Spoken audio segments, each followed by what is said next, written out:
Belaya bi selohe kahau jakong gagahiya wah gisumi aku wah kahau jakong ungat ka na pahenga muda hiyada.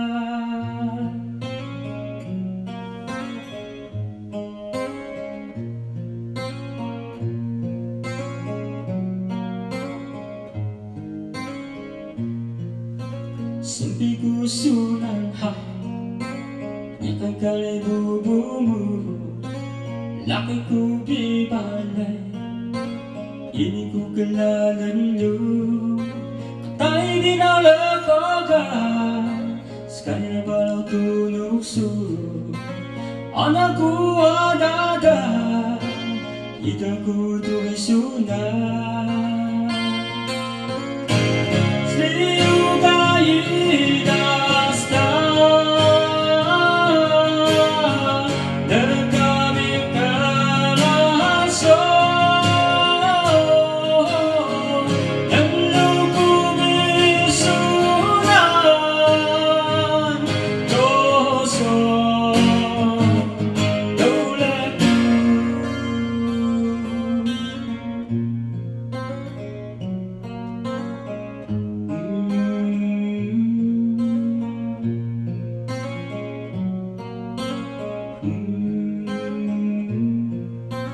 Sepi ku sunan ha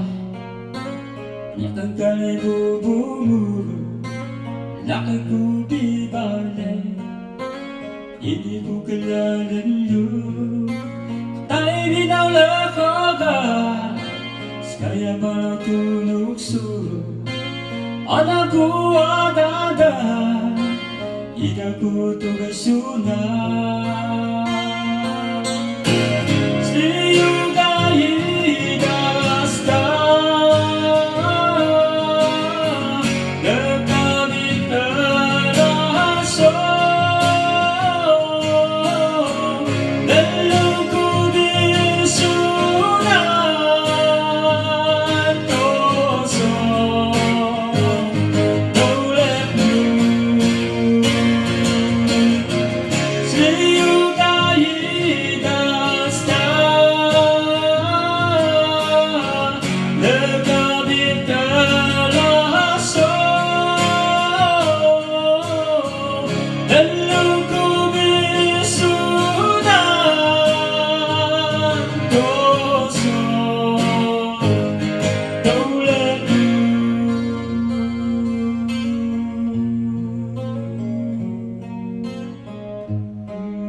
Kahau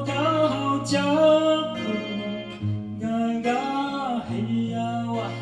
isumi aku wah kahau jakong ungat ka na pakinggan udah